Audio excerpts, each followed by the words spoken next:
This podcast is a proud member of the Fan Hub 100. Football without fans is nothing, so we've partnered with Fan Hub to put fans first. Search Fan Hub app to play your part in the journey.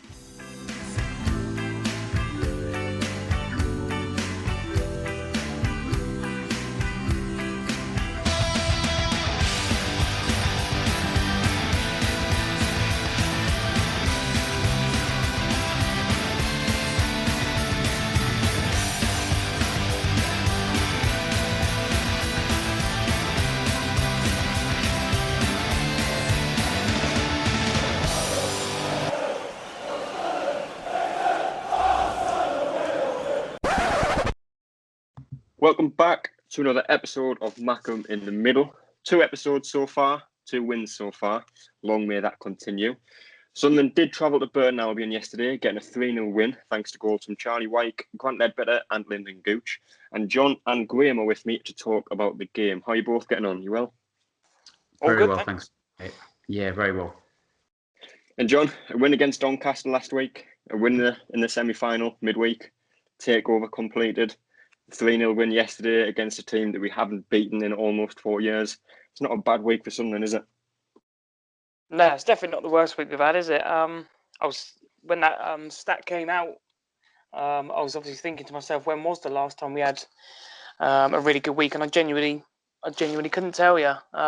It's been a very good one on and off the pitch, and that's, like we said, that's been a long time coming. Yeah, and Graham, a lot was made of Lee Johnson coming in, and with a new manager coming in, you kind of expect that bounce. When he first came in, we didn't really get that. Fans were quick to say that, but do you think over the last few weeks we've started to see the change, started to see what he will form the team?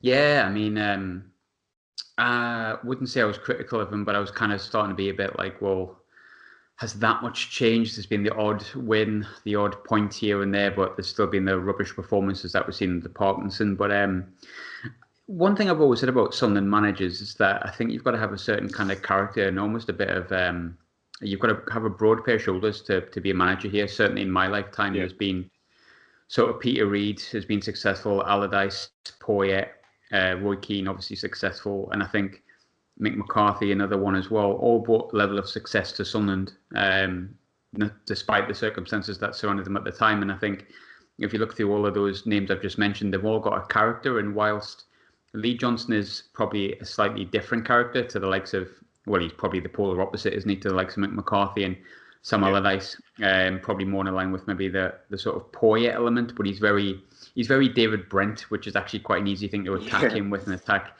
a lot of people with. But I think he's got a character. Like, I quite like him. Obviously, you can hear things a bit more on the telly, and you could hear him sort of screaming at players when I think it was 2-0 or 3-0 yesterday, and Burton, I think it was 2-0 actually, and Burton were getting on top of us a little bit. Encouraging the press, and that wasn't he, especially in the latter stage of the second half. Yeah, that's what I saw, and I think the players seem to respect him, and I think whilst McGeady got an awful lot of stick last year when he got dropped, and a lot of people said, oh, well, obviously he's disruptive in the dressing room, and we'll never really know. But I think McGeady, you would think, based on his experience, knows what a good manager looks like, and I think that's probably why Phil Parkinson and him didn't get on very well. But I think when you look at how happy McGeady looks, both with the ball at his feet and the smile on his face, it's good things for Lee Johnson, and he's turned Charlie Wyke into basically a League One Messi, I think, overnight. So I can't complain about that. That's pretty good going, isn't it? Yeah. And John, just on Lee Johnson then, as I say, what you could hear from him in the second half against Burton, 3-0 up, 5 minutes to go, they're down to 10 men. The game's already won, but he still wasn't satisfied. He was still encouraging the players to press at every opportunity, still screaming at players if they were making a poor pass or a poor decision. If you go back to Phil Parkinson and a couple of other managers we've had since we did drop out of the Premier League, the I suppose ambition wasn't really there, but with Lee Johnson it seems to be there. Yeah, definitely. I think it's about standards. We know, the standards before probably fell short of what we should expect throughout the whole club. But even, we know that even if we're 3-0 up, 85 minutes, if they nick a goal back, we know as Sunderland fans, we're in a bit of trouble. So we can't afford to let standards slip in any way, shape or form. and that comes, even from pressing in the 85th minute. I think you did it, Johnson, yesterday, and Frankie had to apologise, didn't he? Because Johnson was saying, I think it was something like, just fucking keep the ball. Do you know what I mean? Yeah. So that's quite late on in, we're 3-0 up, cruising. That's the standard. We can't let that drop one little bit. As soon as you do, obviously we know we're going to be in a bit of trouble.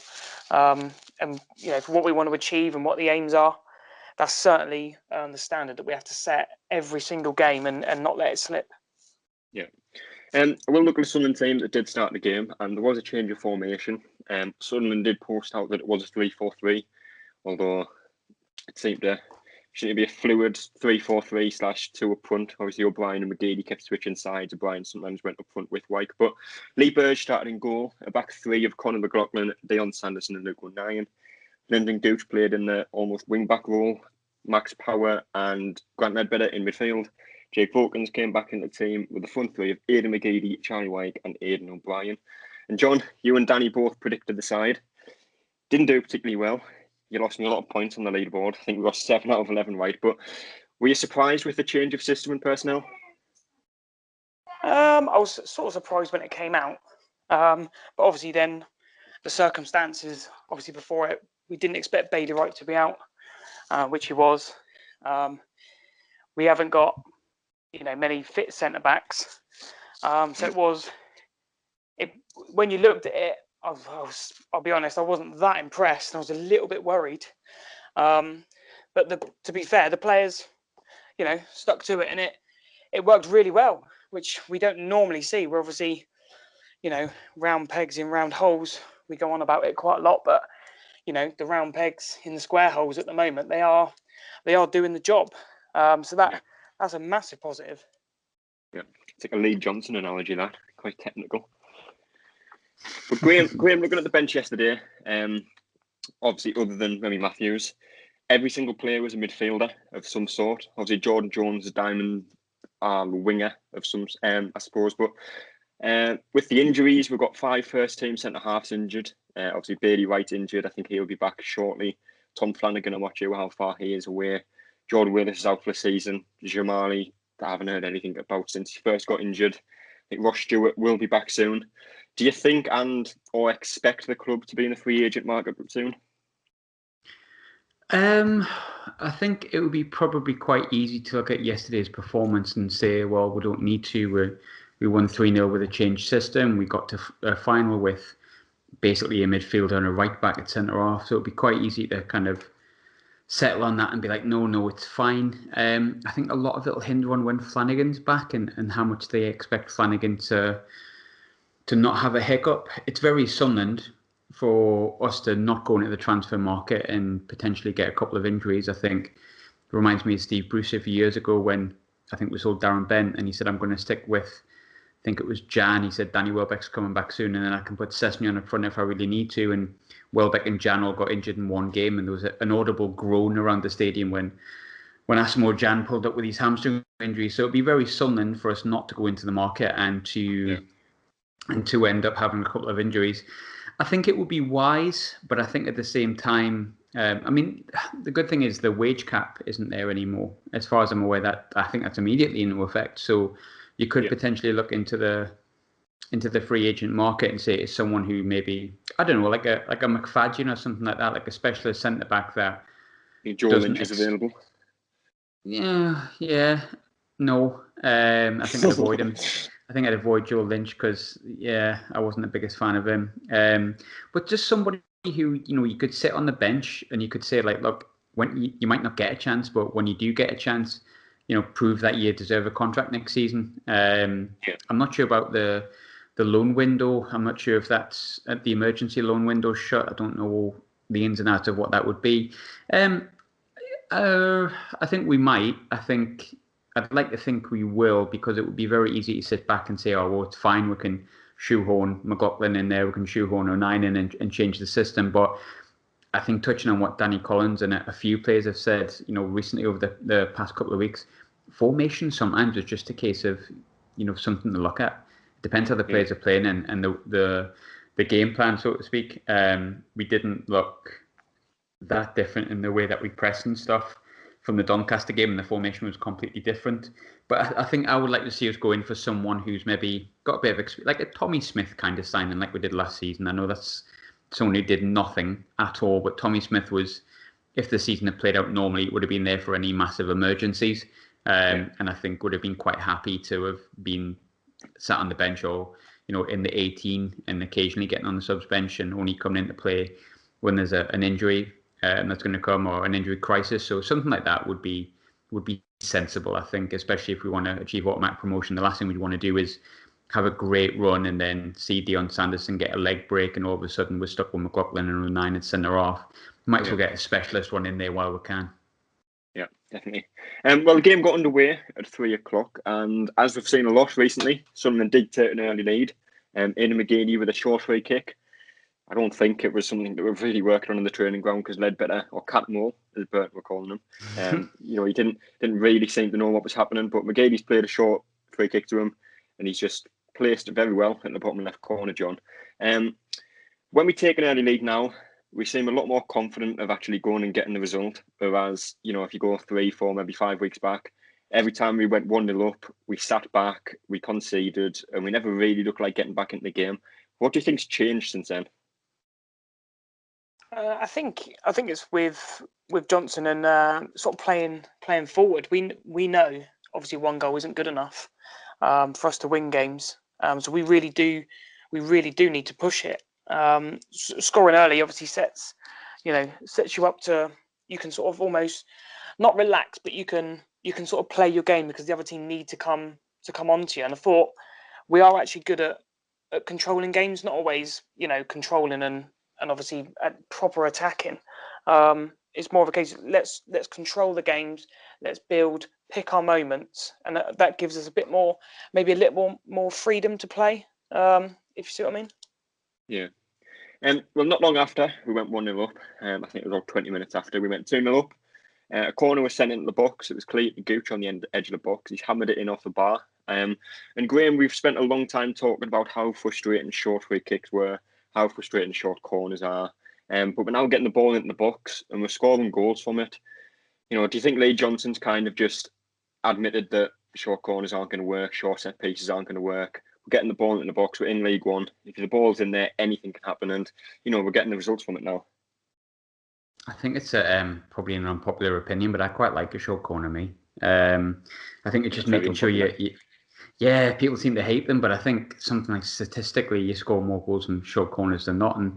But we're having a great deal of success recently. I think McGeady, it was O'Nien's goal. MK Dons was the one short corner, and if I'm honest, that was kind of because Aidan McGeady's shot was probably going well wide and it just landed at O'Nien, who did really well to stick in the bottom corner after he controlled it. I don't mind them, but I think if they're not working, then it's quite good that he's looked at it and changed it. I don't think he'll go against it completely. I think he might go back and be like, lads, this is what we've got to do. I just think in League One, it's short corners can kind of get closed down immediately. Sometimes it's a bit... It's not the best of football, is it? Sometimes League One and kind of doing the basics, sometimes making sure you're closing down a short corner can sometimes be, the basics of a League One team. But I don't mind them in general. But I think the Burton keeper yesterday for Gooch's goal was very Remy Matthews, wasn't he? The way that he kind of just ran out, completely missed it. But it was nice that we took advantage of it. Like we've so many times that we've seen clubs against us just like chuck a ball in the box, like Gillingham. Burton probably in the past have probably done the same. Just sort of flung the ball into the box. Our keeper has fumbled at it, or the defence has sort of panicked and got miscommunication, and they always seem to score from it. Sometimes it happens to us because I think a lot of League One teams have a keeper that can drop a ball. That's why they're in League One, and have a relatively shaky defence. It just doesn't have that much quality in this league, if we're honest. But it was nice to see Lyndon Gooch actually take advantage of it. And the finish was great. It's like the best way to finish a goal, isn't it? Is getting it off the underside of the bar. It's just the best kind of goal to score that. And it was nice to see Gooch have a good game yesterday. I was kind of shot at during the week, during the Sunderland Echo live stream, for saying I think I was second most technically talented player. People thought I was talking rubbish, but I think Lyndon Gooch's performance yesterday shows why I think that. I think technically he's a very good player, and I love the way that he doesn't just get to the byline and sort of swing a ball in. He can do that, but he also seems to get into the box and create real danger because he's strong. He's strong and he's fast and he's got tricks. He's for me, he's the kind of player where if we do go up, I wouldn't have any issue with him being in a championship team. Yeah. And John, just as Graham said there, obviously Gooch did have a good game yesterday. In the last podcast that we did speak with Danny about the lack of goals from elsewhere. Obviously, we did say Grant Ledbetter was our second top scorer. I do believe it's actually, well, before yesterday, it was actually Chris Maguire in all competitions. I think he had 6 in all competitions, but Ledbetter's on 6 now. Lyndon Gooch has scored again. I think he's been one of our top scorers in the last few seasons. It's nice to see him getting some goals again. Yeah, definitely. We're saying, the burden has been on Charlie Wyke a lot of the season, so it's nice. It's nice to see those midfielders stepping up and not just penalties and free kicks. It's coming from open play as well. So, that's a massive positive. We can add that to our game, and obviously we've still got, the likes of sort of Jordan Jones, who you would hope he'd still be able to chip in with sort of 4 or 5, and Diamond maybe a little bit of a stretch, but sort of at least a 2 or 3 with the amount of games we've got left. So with people taking their chances, and maybe even with the set pieces as well, with 09 in the team, Sanderson, and those sort of players in the box will help Wyke on like you say, set pieces and corners. So it's a massive positive going forward. Yeah. Well, we did go in at half time 2-0 up, Graham. We've said it against Lincoln in December. We said it against Doncaster. We said it again yesterday. Do you think that first half performance is up there with one of the best performances we've seen this season? I felt very comfortable. I felt very happy. I didn't shout at the TV as much as I have done in previous games. I think it was a really... I think people are looking at Burton as the team that are bottom of the league, and yeah, they are, but... Yeah. They're not the Burton that we probably came up against beforehand. They've brought in 11 players, and they've brought in 11 decent League One players as well. And there's a reason that they players. Well, I think they were all 6 foot plus. I think someone. Yeah, all big guys, all under the age of 24. I think it was. They've brought in a whole starting 11 there of players. Now, obviously, I know they haven't all played as starting 11, but there's a big change in players, and everyone 3 out of the last 4. And I feel like no one's really mentioned it. That was, I think, Lee Johnson said it was one he was worried about. And I think if you think of the changes that went in, the amount of games that we're playing, how fragile we sometimes can be against sides like this, I think I sat at half time and I thought, blooming hell, I haven't even worried for a minute here. I think the game management as well was just throughout the match was excellent. I think we just managed the game so well, and that's one thing Sunderland just haven't done for ages. Yeah. The second half did start. We stepped off a little bit, kind of as you'd expect. We've had 3 games in a week. A lot of injuries, a lot of players playing there that probably shouldn't be playing there at the minute. But up until O'Brien was involved, nothing really happened. But O'Brien ran a ball out of play, their defender reacted, O'Brien reacted, it all kicked off. And Josh Earl was sent off for a second yellow, John. I don't think he can really have any complaints with that, although I saw some Burton fans still complaining. But such a stupid thing to do when you're already on a yellow card. Yeah, very silly. If that's one of our players, I'd be raging with that. It's nice to see a bit of a collective spirit.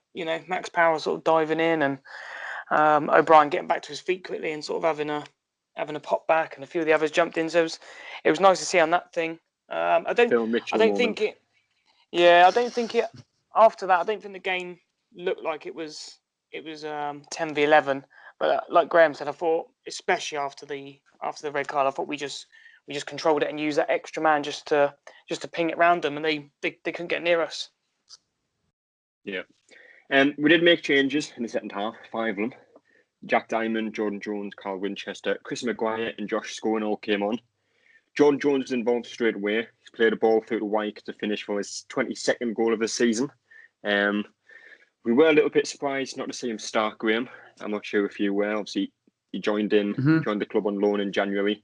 He started the 1 game against MK Dons in the Cup and hasn't really played too much since then. I don't think he started since then.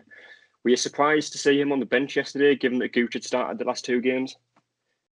I was, until I seen the formation, and I don't think he's the kind of player that could have played in that formation so much, unless he went up top instead of maybe O'Brien. But I was surprised. Obviously, Jordan Jones is someone that I think a lot of people from the North East know from Middlesbrough Academy. If anyone watches Scottish football, he obviously was excellent at Kilmarnock, and there's a reason he got his move to Rangers. Obviously, that's a club I've watched quite closely for a long time, and whilst he might not quite be Rangers standard, he's very much League One standard, if not above. But I think it goes down to how well we're playing.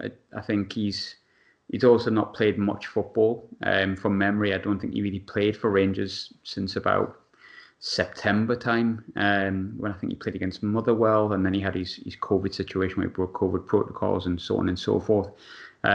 Maybe he's just like blending them in and whatnot. But I think in a sense, the way Gooch played yesterday, the way O'Brien played yesterday, the way McGeady's playing in general, it's difficult to find a place for him. But I don't think it's going to be a case of we won't see much more of him in the coming weeks. He obviously offers us something a little bit different. He's a lot more direct. He's better on the left from what I've seen than he is on the right. He's right-footed, I think, but he cuts in, and obviously that's McGeady's place. But the way McGeady plays, he just plays anyway. He's just taking the mick out of people at the minute. So you could just put McGeady in the 10 if you wanted, and put Jones on the left. It's a lovely conundrum to have. Like, O'Brien's completely proven me wrong at the moment, and long may it continue, because I thought he was utter tripe up until sort of Lee Johnson came in, really, and since then he's been excellent. Keep ramming those words down my throat, Aidan. I'm more than happy to accept it. McGeady's a joke at this level. He's literally an absolute joke. Like, he should never be at this level, even at his age now. He's such a talent and always has been. Lyndon Gooch, I speak really highly of Lyndon Gooch. I always have, I always will. And then you've got Jordan Jones just sitting on the bench, and Jack Diamond is, I was going to say, he's a bit rough around the edges, which I think is an understatement, but he is kind of a rough diamond, really. Like, for want of a better phrase, when he comes on, he has a bit of a go. He's learned to cut inside. He stretches defences, and I think Lee Johnson's maybe looked at the attacking abilities that we have in the team, and he's probably gone, why was Phil Parkinson trying to defend 1-0 leads occasionally when you've got so much attacking intent? And I'd like us to be a bit tighter at the back. In general, because I think sometimes under Johnson we've been caught when we're needing to be caught. But with that kind of level of attacking prowess at this level, that Jordan Jones can't even get into the team at the moment, when he was kind of signed like a statement signing in a way, wasn't he? Everyone got really excited by him. I think it speaks volumes about how well maybe the front four playing: Gooch, O'Brien, McGeady and Wyke. Yeah. And John, even when you look at the squad, obviously Denver Hume's injured. We have 4 or 5 centre-halves injured. Ross Stewart still hasn't played. He's still injured, although I think he might actually be back for the game on Tuesday, because I think it was 7 to 10 days, I believe he was quoted to be out for. So he could be involved. Obviously, there's a few players just come back from injury. It's nice to see that we still have a lot of options on the bench in them games where, you've got tired legs against a team that, we could really exploit. You see Jack Diamond, Jordan Jones coming on, fresh legs, 2 really talented players for this league. It's nice to have them options still, isn't it? Yeah, definitely. We know that whilst we've been down here, we've had one of the better squads in the league. We're very lucky. The bench yesterday, I put a tweet out saying before the game, the bench could probably win the league if it didn't have Remy Matthews on it. But the options from the bench yesterday, especially the team was quite makeshift when you think who was missing, and it still played so well. Do you know what I mean? And we were able to bring Scowen on, who's been a regular for a long time. Winchester coming on, who just tidied stuff up. Jones is obviously a massive threat, as is Diamond, as is Maguire. So it's nice. No one else is going to be able to bring those players on, especially playing. We're playing Tuesday, Saturday every week now, which is what most teams are. But most teams aren't going to have the squad and the quality and the capabilities that we have going forward. Yeah. Well, the game did finish 3-0, albeit it could have been 4-5 once again. But another clean sheet, another 3 points, and I think Hull dropped points. Portsmouth, I believe, dropped points. I think they lost 1-0 to Blackpool. Graham, when you look at the amount of games we have left, the form that we seem to be in, Lee Johnson's getting the best out of certain players. You've got Charlie White playing like his prime R9 in League One. Is any reason why, as a fan base, as a club, we can't be looking and thinking, look, we can actually win the league this season? I know we're 9 points behind top. I think we're 8 points behind second. Give or take, there might be a couple of points between that. But, with 19 or 18 games left, we're in good form. Our next 4 games are very winnable. You've got the teams above us dropping points. Is there any reason why we can't be looking and thinking we can actually win the league? No, not at all. But I think probably the curse of Sunderland is that whenever, especially at this level, whenever one performance away from an absolute crisis. And I think whilst I expect the pressure to probably tell, especially on Peterborough, because, well, with all due respect to Peterborough, they do bottle it often. So I don't see why they wouldn't do it again, but they've won, I think, the last 4. They're sitting on 55 points. They've got a relatively strong defence, conceded, I think, 25. I think we're about 24. But they scored a few more goals than us as well. Peterborough looking good. Lincoln, for me, I think they've drew a couple of the last few games. Obviously, we've matched them once and probably beaten them in that semi-final, as much as I think when people get beaten semi-finals of pizza trophies, they pretend they don't care. I think everyone wants to win a semi-final. That'll, from a player's perspective, could give us a bit of advantage as well. My worry is because we're not going to win every game at the end of the season. Even if we go on like a Roy Keane-esque run like we did in the Championship in 2007, 2008, I think it was. We lost at Colchester 3 games before the end, and it looked like that could have duffed us. And then we played Burnley on the Friday night, and Collis Edwards scored from 40 million yards, and the rest is history, as we know. But it could have quite easily derailed. People forgetting that Burnley game. Well, people don't forget; they remember it quite fondly, I think. But we went 1-1, missed a penalty. Burnley went 2-1 up, and then Collis Edwards, and so on and so forth. And we turned that round, and we got the last game of the season, and it was a case of fighting for the Championship. So even if we go on to like the next 20 odd games, win the next 10, say, my worry would always be what happens when we don't win that game, when, say, like, we'll come against Pompey away and they nick us 1-0 or something, or we draw away at Accrington Stanley. I think we've kind of got to take any knocks we have on the chin a little bit, because they're going to come, absolutely. I think we need to make sure we don't lose all our confidence that we've built up. Remember how good we are in this league by the fact that we've trashed Doncaster, we've trashed Lincoln, and they're both in the top 4. We beat Peterborough, they're second. Hull could have quite easily beaten, and we weren't even on good form. The only side that's came up against us this season that I genuinely thought looked impressive was Portsmouth, and Portsmouth bottled it as much as we have in the past couple of seasons. I think when the knocks come, we've just got to take it on the chin and just say, look, the quality we have in this team, especially with Aidan McGeady back in it, we can beat anyone on this day. You're not going to win every game. We've only lost 1. Let's go and win the next 5. I think the more we win 5 games on the trot and then draw 1, lose 1, win the next 5 games on the trot, I don't think this season and the past few seasons have necessarily been a case of us being putting together horrendous runs. It's just been the occasional stupid draw and the occasional stupid defeat here and there. And then when Parkinson was here, obviously there was a few too many 1-1 draws, and especially with Jack Ross, I think what we've got to do, I'd rather win 5, lose 1, win the next 5, lose 1, win the next 5. I think it's just making sure we don't get stuck in a rut of, if we do lose 1, we draw the next one, and then we kind of like scrape another 1-1, then we win 1, then we lose 1.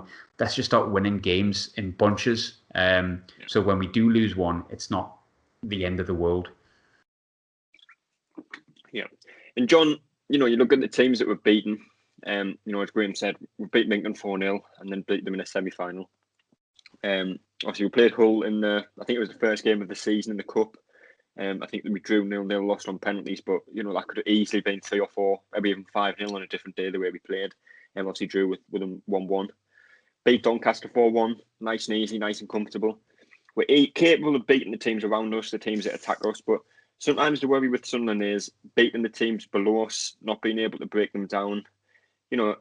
As much as you need to win the games, especially going into the latter stage of the season, it's just as important to not lose the games. Yeah, definitely. I think yesterday was probably a better result for us than maybe the Doncaster one and the Lincoln one. We've, since we've been down there, we've managed to match these teams, if not get a result against them. We always seem to rise to the big games, but since we've been down there, we've never beat Burton Albion. That tells you all you need to know. So obviously, like Graham said, there's going to be the odd bump and bruise, because we're not perfect. But results like yesterday which looked like the potential banana skin. Even Johnson said it. He was worried about it, and we probably all were, to be fair. But if those results keep coming, then it can only bode for success going into the business end of the season. Yep, definitely.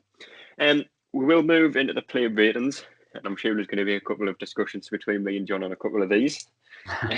But Lee Burge started in goal, made some decent saves, looked comfortable throughout. Since he was dropped and Mary Matthews came in, he came back into the team. I think he's looked a lot more assured, a lot more confident in himself, and I think that little break out of the team's done him quite well. So I'll give him a 7 out of 10. John, I'll start with you.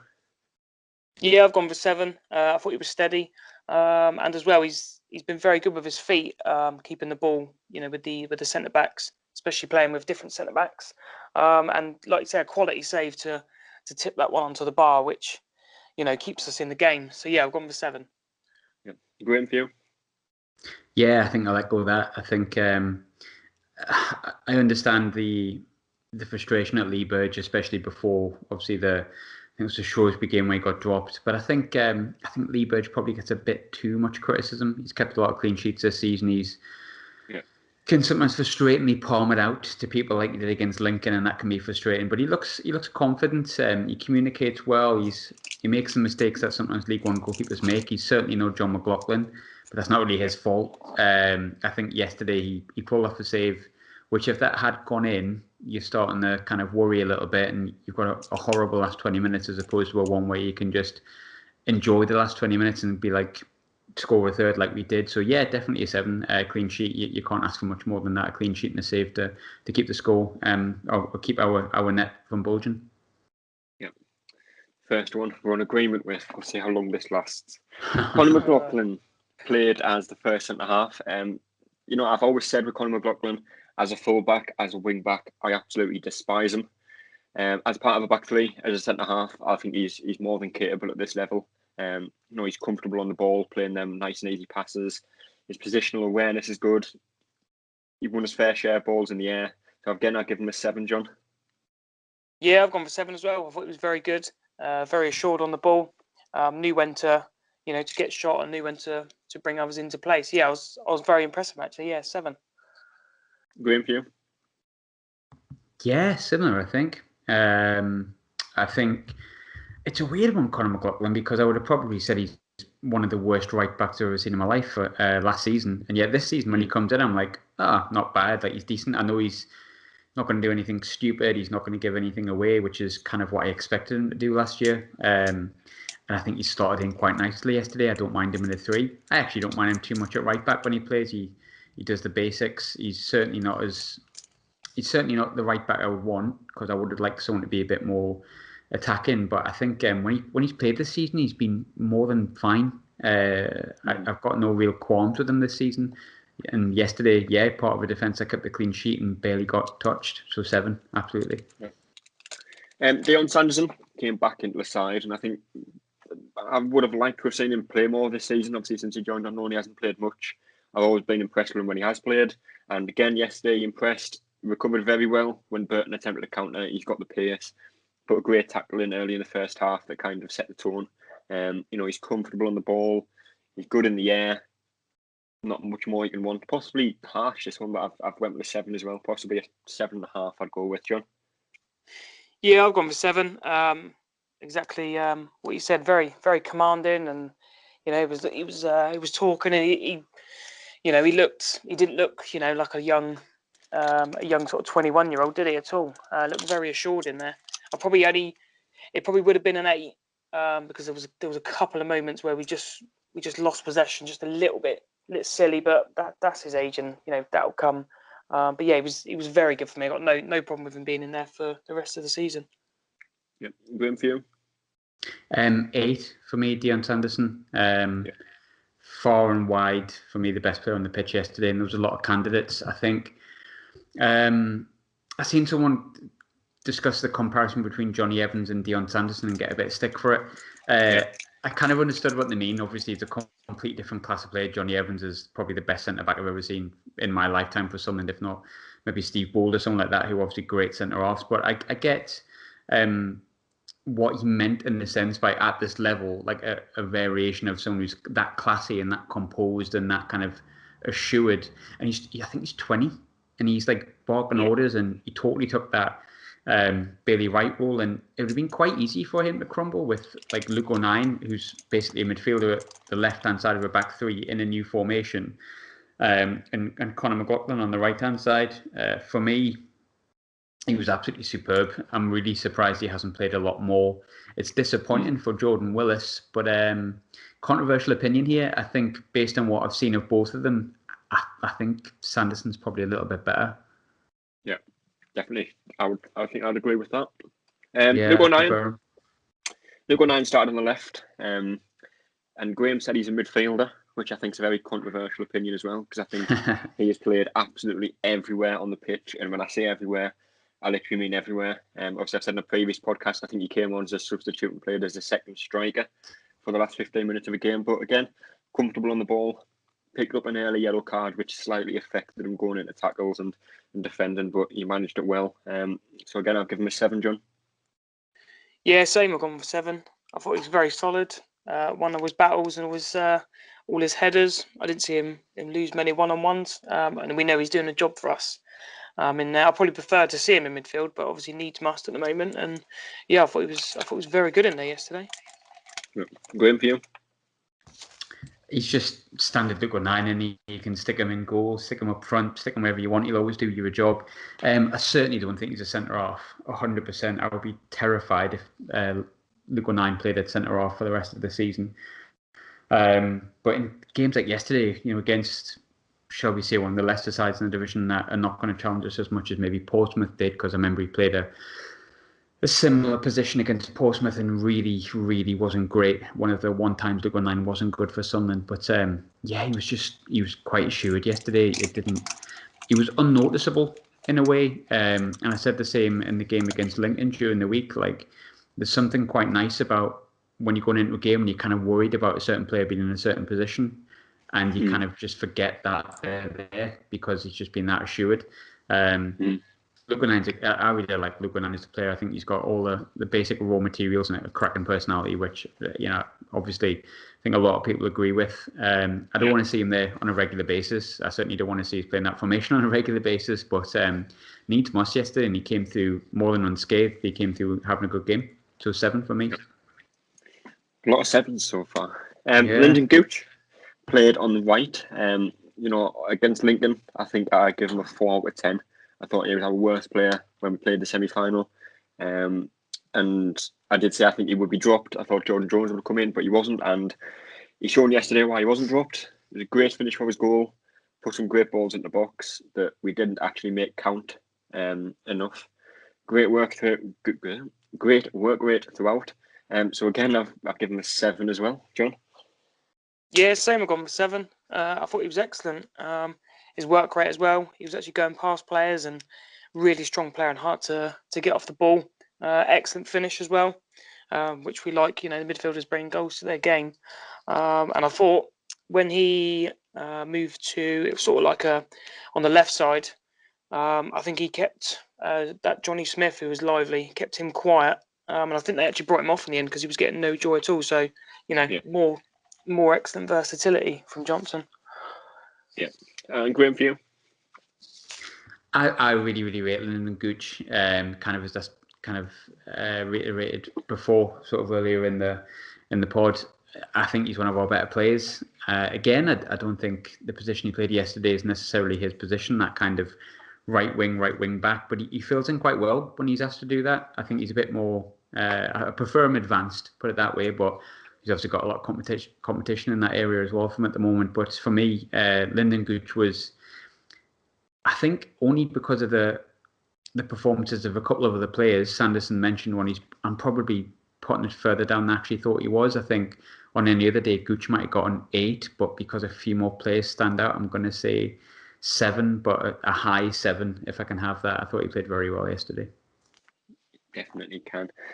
Jake Vokins came in as the left wing back. Obviously, we expected John expected McFadzean to start. But Vokins came back into the team. Similar to McFadzean, in fairness, I think he looks a lot better in the wing-back role than he does as a full-back. He looked more capable on the ball. He looked more confident on the ball, but he was still caught out of position a few times. So I've given him a 6 out of 10, John. Yeah, same. I've gone for 6. I thought he was okay. He was beaten by Johnny Smith a little bit too easy, but to be fair to him, Johnny Smith is, a very good League One player, so I'll give him the benefit of doubt on that. Yeah, Graham, for you? Probably his best game he's had for us so far, but I don't think it's saying too much, is it? Controversial opinion, I still think I prefer McFadzean. Denver Hume, if I really had to choose one of the three, obviously, but I think I just prefer McFadzean. But there's something about Vogels that just worries me a bit. There's a couple of times, I think it was Bostwick put a few angled balls across that left-hand side and it was catching us a little bit. And I know he was in a more advanced role than he normally would be or has been when he's played for us. So obviously he's normally a little bit more advanced than what he would have been at left-back. But I was quite impressed by how he got forward. I think a couple more inches on him, he might have actually bagged a goal yesterday when that ball went in across. And I mean, I don't know, he connected with it horrendously, but he was better yesterday, and you can see why he's highly rated at Southampton for his ability going forward. 6 for me, I think. But more performances like that, I think I might feel a bit more confident in him. I just think he just needs to be told a little bit about his defensive duties, because I think sometimes it's a little bit easy for the ball to go over his head in that left-hand corner, and I think teams will exploit it. And as much as that's probably what Southampton want for him to work on is, to get tortured a little bit and have that kind of League One experience to bring him back. I don't want it for Sunderland. I want that to be cut out. And I feel like, surprisingly enough, as poor as McFadzean can sometimes be, I think McFadzean just got a little bit more on him. Yeah. Moving on to the midfield, and we're going to start with Max Power, who, he kept the ball moving in the middle of the park. Obviously, he's been playing at right back quite a lot. He moved into midfield against Doncaster, did well. Back in midfield yesterday, did well again. Organised the team around him, but he just didn't do anything particularly much to stand out for me. So I went with a 6. I know John will have something to say, so go on. Yeah, well, I've gone for 7. I thought he was excellent in the middle. Did the simple things well. Kept us ticking. Was barking orders.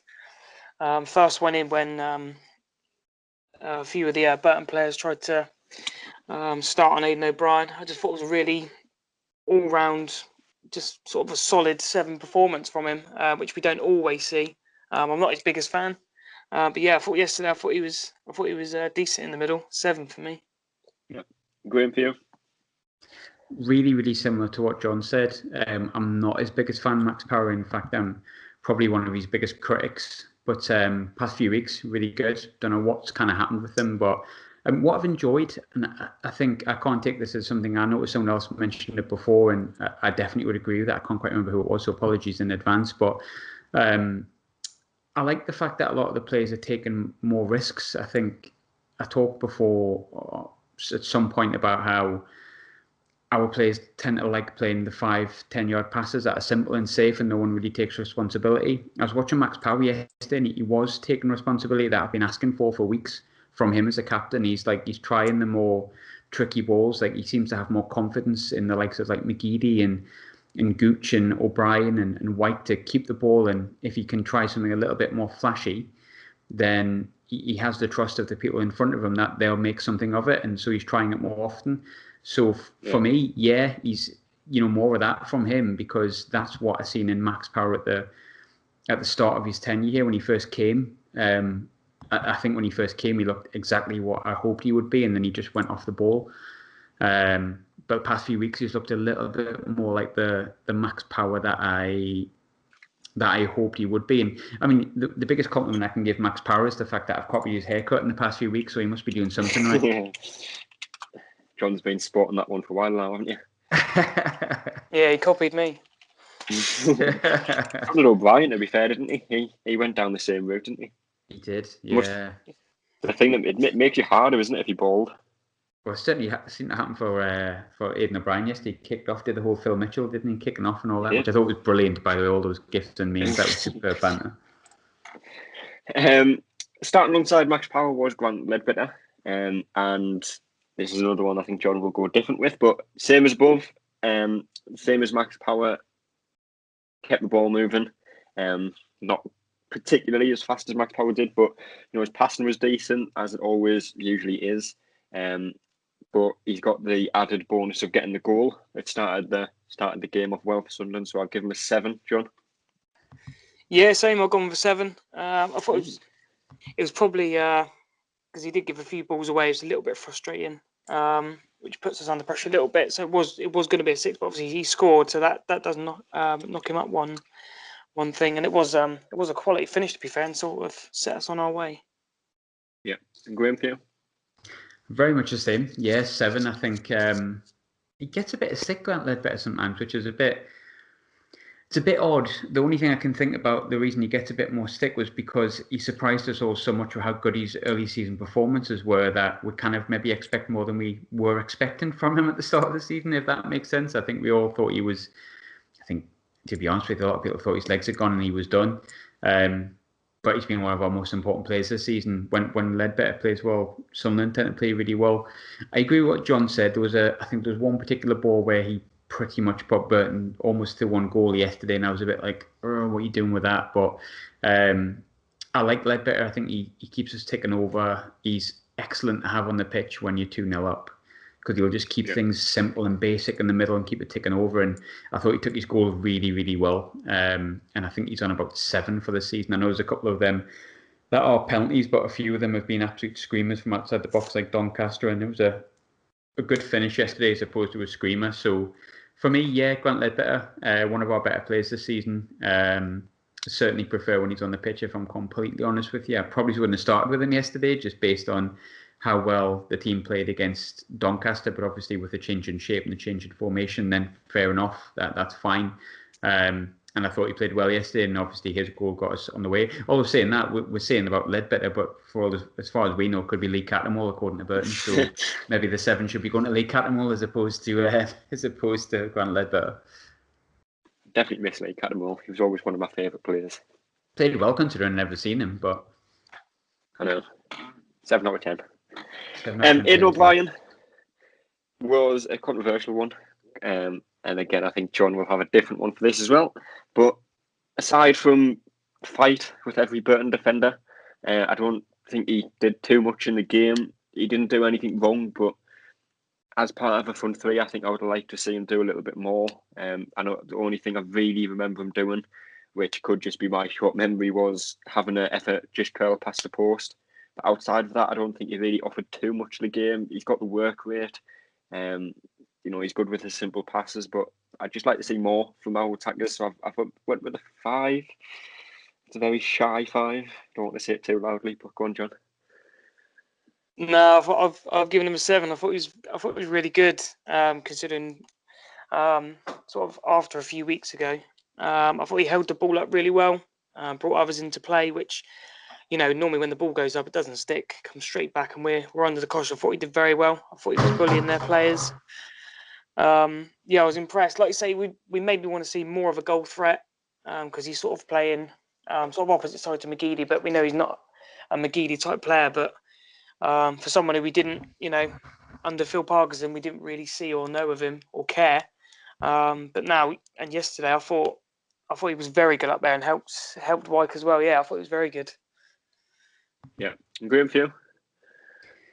Very much the same. Yeah, I actually thought it was one of his better games, Aidan O'Brien, and I'll be the first to openly admit, like, if you got to see what I'm like during the game, like if you ask my girlfriend when watching the game, Aidan O'Brien's the one that's going to get the most stick from me, him or Josh Scowen. And recently I've been nothing but full of praise for him. I love when a player can prove us wrong. I love that, because there's nothing better than having egg on your face if it's towards the benefit of your club. Do you know what I mean? Some people, I think, don't like being wrong. I love being wrong if I'm criticising a player, and I think Aidan O'Brien's doing that for me. I think his work rate's really good. I think he's actually probably more important than we expected him to be in this Lee Johnson team, because I think Lee Johnson wants that high press. And I think in the way that a lot of people look towards Charlie Wyke and how he does the high press and how he's actually full of energy as opposed to just being a target man. He's more like a poacher, like a pressing forward if you're a Football Manager player, is Charlie Wyke. But I feel like Aidan O'Brien's got a bit of credit for how he helps Charlie Wyke. But I think also on the defensive side, if you watch the game yesterday, almost every single time Aidan O'Brien's pushing right up. And I think when you see Josh Earl reacting the way that he did yesterday, because Josh Earl got the yellow for taking Aidan O'Brien out in the first place. So his first yellow was for the free kick that we scored from. And I think if you look at the fact that Josh Earl reacted the way he did to him, that's probably because of how much he was annoying him just by consistently being on his heels the entire game. Eventually, Josh Earl, I think, just reacted to it and he was like, I'm annoyed at you. You know, it gets annoying when you've got a player that's like basically standing on the back of your heels and standing on your toes, like pressing you high. And as much as he's a centre forward or attacking midfielder or like a number 10, so to speak, I thought, by the width of maybe a post, he would have had his own goal yesterday, and I thought it was a nice bit of footwork. But I think his work rate was phenomenal yesterday, and I thought his work rate is probably going to go unnoticed, and his performance is probably going to go unnoticed because he did the dirty work, and sometimes doing the dirty work helps you loads. And I actually thought him getting Josh Earl sent off. We don't know he did get him sent off. We don't know if it was just a hit the moment thing, but I thought it was very clever because I'm assuming he had an inkling since he was the one that was fouled that Earl was on a yellow card, and he thought, well, if I just kick off with this other guy, this guy's near him, I wonder what will happen. If he didn't do that purposefully, he's pulled a masterstroke either way. But I was actually really impressed with Aidan O'Brien, and I hope he keeps proving me wrong. Yeah. Aidan McGeady, obviously he's been in great form since Lee Johnson came in and got another assist yesterday for Ledbetter's goal, albeit it was a much more simple assist than we've seen recently from the short free kick. But other than that assist, I don't think he had any real impact on the game. He's still neat on the ball as you'd expect him to be. But we've seen better performances, and it's probably harsh because I think if this was any other player, he'd be getting a 7 or 8 out of 10. But because it's Aidan McGeady, we know how good he actually is. We know exactly what he's capable of. I don't think he showed as much as I've seen from him yesterday. So I've went with a 6 for McGeady, John. Yeah, I've gone with 7. I thought he was good. Everything good that we did mainly sort of came through him. He got the assist for the goal, which looks pretty simple, but if you can see from a different camera angle, Power and Ledbetter on the edge of the box, and he actually orders Max Power to go into the box, which takes the defender into the box and leaves Ledbetter sort of with a good 10 yards of space to get shot away. So he creates that a little bit more than just a simple pass, and not many players are going to see and do that in our team. But yeah, I was quite impressed with him. You got to give him the he's playing 2 games a week now. He's 34. That's going to catch up with him sometime. So he's not going to be sort of sprinting around and skinning players like he was, ending careers like he was against Doncaster. But yeah, I'll give him a 7. I thought he was good. Yeah, Graham, for you? Same for me, 7 again.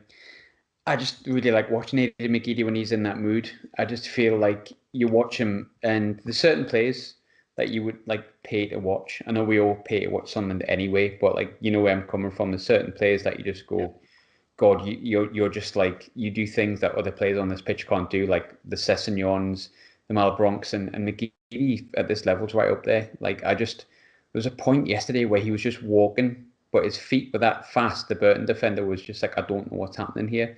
There's also that opportunity where I think he put it onto his left foot and he curled it just past the post. He got an assist again. I think it's absolutely bizarre, but also not that unexpected. And it says everything. The fact that no one's that surprised that he's got the joint top assists in League One. He's got 9 assists, and he's played. He missed the first 3-4 months as well, didn't he? He's only started in December. He's not even done 3 months. And I know he got 4 in 1 game, but like, it's still like he's got 5 assists outside of like that one outstanding performance he had, which, I mean, Phil Parkinson must be watching this and thinking, hang on, did I get that wrong? Because if he still thinks he made the right decision by ostracising him, and I mean, if Aidan McGeady was that much of a problem in the dressing room, I think there would have been other players that would have spoke up about now. And it seems to me like everyone quite likes him. You can see them speaking. Everyone seems happy when he gets an assist. Everyone, Yeah, you score a goal, everyone goes towards him. You know, I think I always went back to the penalty shootout as well. Ledbetter scored that penalty, but out of everybody on that pitch, Aidan McGeady is the happiest out of everybody that we've got to a final. And I think that really shows, you know, the ambition that he actually has at this club. I think the winner's a winner, because if you think where he is and what he's done in his career, and the fact that he's done it for his boyhood club in Celtic, in a sense, if he's the kind of character that people sometimes say he is, would he not just be like going, oh, well, fair enough, I've got 6 months left in the enemy contract, I'll do a little bit of stuff here and play it now and again, and then we'll just see what happens at the end of the season. I've achieved everything I've wanted to achieve in my career. But he seems to be just like up in the ante even more. He just seems to be enjoying himself. And I think I'll fight anyone who tells me that Aidan McGeady's not the best player in this division. I'll quite literally fight them because he's far and wide the best, most technically gifted player that this division. I mean, right, someone's going to prove me wrong. You've got the haircut now as well, so you'd definitely win that fight. I wouldn't last very long. Like, I'm not as tough as that allegedly look these days, but I'd probably just do Nathan O'Brien, just wait till someone launches me over the bollards. But I think with McGeady, and someone's going to point something out here, right? And someone's going to say, well, what about that guy? But I can't think of a more technically gifted player in this division in my lifetime as Aidan McGeady. Moving on to the last player, Charlie Wyke, another goal. You know, he's having an absolutely fantastic season, which 2 seasons ago, if I told you Wyke's going to potentially get upwards of 30 goals in a season, you know, I'd probably be sent to a mental hospital. But he's looking like he is. I think the last player we had to score this many goals in a season plus is Darren Bent, I believe. Correct me on that if I'm wrong, but I think it was Darren Bent. Yeah. And still 18 games left to go as well. So, you know, if he can keep scoring, there's no reason why he can't hit 30, possibly even 40 goals this season, which would be outstanding. But his hold-up play this season, and again yesterday, was just really good to watch. You know, you can really see the confidence that he's playing with. When a ball was sent into his chest, he chested the ball down, took a touch, and just played a neat ball out wide, got himself in the box. And that's how a lot of his goals have come this season. So again, I've given him a 7 out of 10. Yeah, John? I've gone with an 8. I thought he was very good yesterday. Obviously, I've obviously given him man of the match with my highest rating. But yeah, I thought his hold-up play throughout the whole game was good. Normally, you get sort of, you know, maybe a few fits and starts, but he's looking confident. He's bullying players, and even in the second half, with his confidence, there was just a confidence, almost a cockiness from me that I just thought he's going to score. He is just going to score. That's just what he does. Charlie Wyke is going to score in every game. And that's credit to him. Because like you say, if you'd have said that last season, we'd have all laughed at it. But yeah, yesterday I thought he was very, very good with his hold-up play, like his all-round game, which is why I gave him an 8. Yeah. And Graham, for you? I'm the same. I'm an 8 for Charlie Wyke. I think it would have been quite easy to... It would have been quite easy for us to look at it and go, yeah, he played well, that was good. But yeah, his performance was actually phenomenal. Like the one thing that used to really frustrate me about Charlie Wyke in every season prior to this one was how weak he was. I could have torn my hair out the amount of times he was just shoved off the ball, or he complained for a foul and just looked weak as anything in the two seasons beforehand. He now looks like an absolute man mountain, and he's got a little bit of pace about him, which I never really kind of seen. But he's just like John said, he bullies players. He just wins every header. He's bringing things down on his chest. Like the goal he scored on Wednesday against Lincoln, that was superb. That, like, I mean, the way he got in front of his man in a little header, like, he's nowhere near the quality. He missed an easier chance, literally 30 seconds before as well, didn't he? That was a harder chance than the one he actually missed. That should have flew in the back of the net, and I mean that's probably going to accentuate the point I've just made. But he's nowhere near the level of someone like Niall Quinn. But it was a Niall Quinn-esque header that he put in on Wednesday, and his goal yesterday was good. It was just like total instinct. I'm pleased that Lee Johnson seems to have taken the opposite view of Philip Parkinson. Philip Parkinson almost seen him as a lump that if you score that's fine, but like I want you to get it off to like the Gooches and the Maguires and the players around you and stuff like that. It seems to me that Lee Johnson sees him as a player that can hold the ball up, he can bully people, but he's also this person that can like press defenders and get in behind, and he's a bit of a poacher. And as good as he was in the Doncaster game, scoring 4 goals, which is like a 10 out of 10 performance, you cannot do more than that.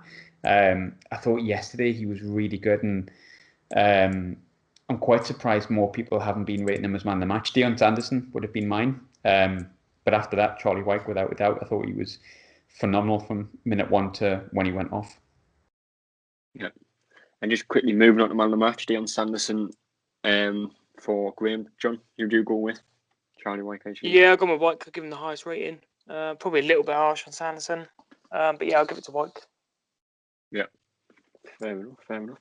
Well, our next game is on Tuesday night against Simon Grayson's Fleetwood Town. We'll just do predictions for that one because we are getting on a bit of time. So, Graham, first up for you, predictions for Tuesday night? I hate Fleetwood. I hate playing them. But Barton's gone, but Grayson's come in, so I don't know. 2-0 Sunderland. 2-0. But I'm not confident. John, yeah, I'll go 3-0. I was going to say 2-0, but I can't copy Graham, so I'll go 3-0. So Graham's not confident with the 2-0. I'm assuming that's a very confident 3-0, John. Yeah, it's got to be. We're at home, aren't we? So the hoodoo's gone now.